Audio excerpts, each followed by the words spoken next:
Rose, qui menait autrefois une vie joyeuse et luxueuse dans son manoir familial, vit désormais dans la rue, à cause de la cupidité de ses 3 fils.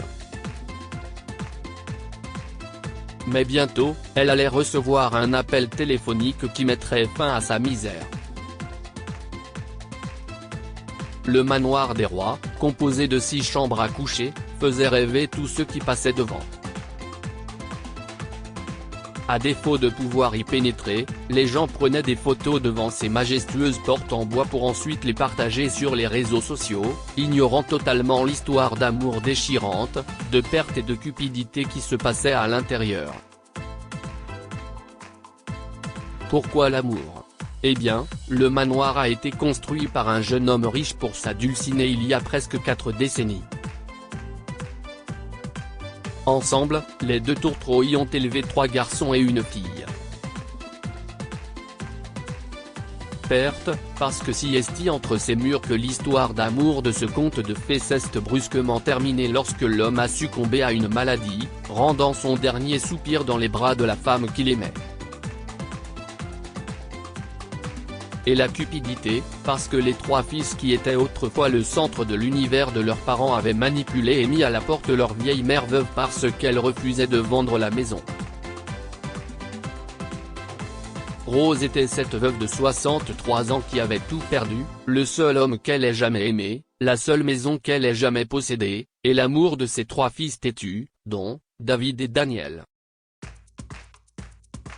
Alors que les 3 jeunes hommes se félicitaient d'avoir finalement vendu cette vieille demeure et d'avoir acheté 3 maisons modernes et spectaculaires pour eux-mêmes avec leur part de l'argent, ils avaient délibérément exclu leur vieille mère du tableau.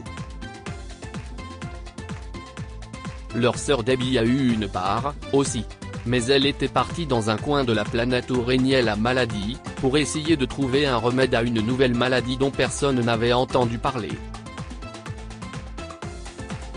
Qui s'en soucie. Debbie pourrait faire don de sa part à une association caritative sans intérêt, ça m'est égal, a dit Don lors d'une conversation téléphonique avec ses frères. Il fallait le faire, mes frères. Maman allait nous faire attendre une éternité pour avoir notre part. Daniel, l'aîné, a eu le dernier mot. Pendant ce temps, Rose se trouvait maintenant dans un quartier malfamé de la ville, encore un autre visage triste et désespéré dans la file des sans-abri devant un parc tristement célèbre. Elle avait quitté sa maison avec presque rien, à l'exception de la plus vieille voiture de Raymond. Elle dormait souvent sur la banquette arrière, serrant sa grande taille pour tenir dans l'espace étroit. Oh, Raymond, a soupiré Rose, regardant les cieux à travers la fenêtre de la voiture. Voilà où nous en sommes arrivés. Je suis heureuse que tu ne sois pas là pour voir ça. Ça te briserait le cœur. Attends-moi, Ray. Je te rejoindrai bientôt, où que tu sois, chérie. D'ici là, je vais me reposer. Au milieu de tout ce chagrin et de cette douleur insupportable, il y avait une petite partie d'elle qui se sentait soulagée d'abandonner. Après tout, Rose n'avait jamais eu un moment de répit depuis la mort de Raymond, qui l'a laissé s'occuper seule de 4 enfants, tous âgés de moins de 10 ans. Élever ces derniers a été un long et difficile voyage. Toutefois, cela a aussi été un épanouissement. Après la mort de Raymond, Rose a eu 2 emplois pendant plusieurs années, économisant chaque centime qu'elle pouvait pour leur éducation et leur avenir.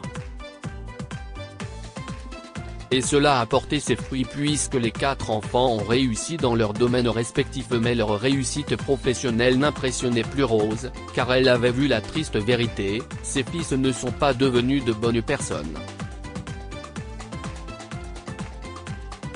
Ils avaient trahi la femme qui les avait élevés toutes seules et l'avaient laissée avec une somme insignifiante, pas assez pour acheter une vieille caravane.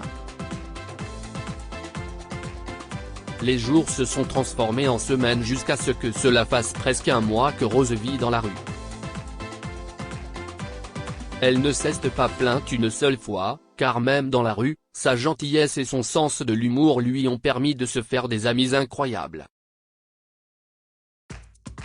Pourtant, il n'y a que deux personnes auxquelles elle pensait sans cesse, son mari Raymond et sa fille Debbie. Debbie avait quitté la maison à l'âge de 18 ans, dans l'espoir de gagner de l'argent pour la famille. La vie l'a entourée de personnes serviables qui ont remarqué son potentiel, et plusieurs années plus tard, elle est devenue une chercheuse médicale très respectée. Je suis si fier de notre fille, Raymond. Je m'inquiète pour elle. Veille sur elle pour moi, tu veux ? Trouve un moyen de lui dire que je vais bien et que je l'aimais, dit Rose à son mari dans son cœur, avant de fondre en larmes. La vieille dame était loin de se douter qu'une semaine plus tard, elle se trouverait face à face avec sa fille, la serrant dans ses bras comme s'ils ne s'étaient jamais séparés. Au début, elle n'a pas reconnu la femme élégante en costume chic qui sortait de la voiture noire luxueuse qui s'était arrêtée sur le parking abandonné. Mais lorsque les yeux de Debbie se sont posés sur Rose, la joie enfantine sur ce beau jeune visage était unique. « Maman, je suis là maintenant. Tout va bien se passer », a pleuré Debbie pour sa mère, qui n'est plus que l'ombre fragile de ce qu'elle était auparavant. Il s'est avéré qu'un vieux voisin gentil avait récemment appelé Debbie au milieu de la nuit et lui avait raconté ce que ses frères avaient fait à leur mère. Il a aussi dit qu'il t'avait vu manger des restes sur la banquette arrière de la vieille voiture rouge de papa.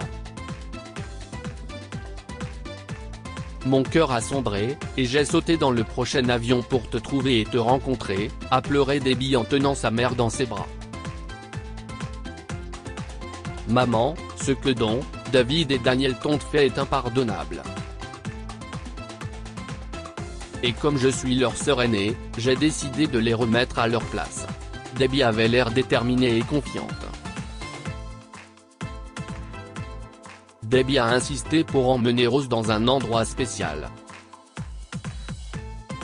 Une heure de route plus tard, la mère et la fille se trouvaient devant le vieux manoir, admirant sa beauté. Dommage qu'elle soit vendue, ma chérie, dit Rose en essuyant ses larmes.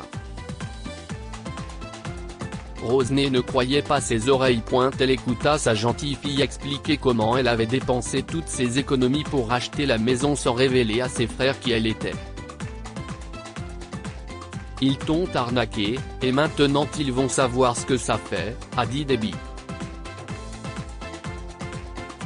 Ensuite, elle a sorti un petit coffret cadeau pour sa mère. Quand Rose a ouvert la boîte, elle ne s'attendait pas à voir les clés de l'ancienne maison. Il y a même le vieux porte-clés dessus, regarde.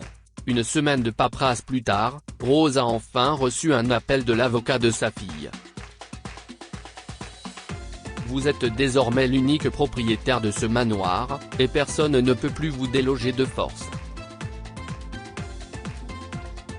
Ce magnifique manoir d'1 million de dollars est à vous pour toujours, Madame Rose. Rose est restée immobile, tenant le téléphone à l'oreille longtemps après la fin de l'appel. Elle a ressenti un sentiment de joie et de soulagement et a fini par fondre en larmes. Quant à Debbie, il y avait une dernière chose qu'elle voulait faire. Elle a parlé à son avocat et a mis au point un plan élaboré pour inciter les 3 frères à vendre leur nouvelle maison, les laissant dans une situation financière difficile. Pendant ce temps, Debbie et sa mère profitaient des petits plaisirs de la vie comme les pissenlits et les glaces au chewing-gum. Rose avait appris à Debbie à être un être humain gentil, et maintenant, c'est à son tour d'apprendre à sa mère à vivre pour elle-même.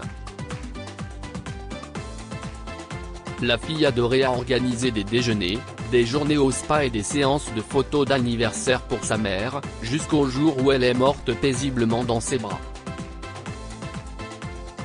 Que pouvons-nous apprendre de cette histoire?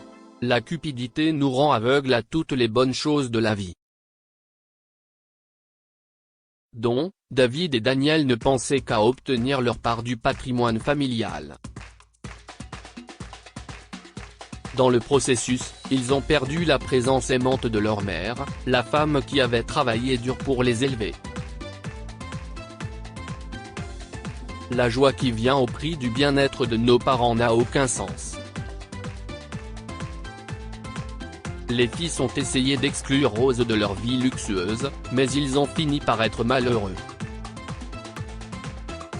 En revanche, Debbie a trouvé un grand bonheur à vivre avec sa mère âgée jusqu'à la fin de ses jours.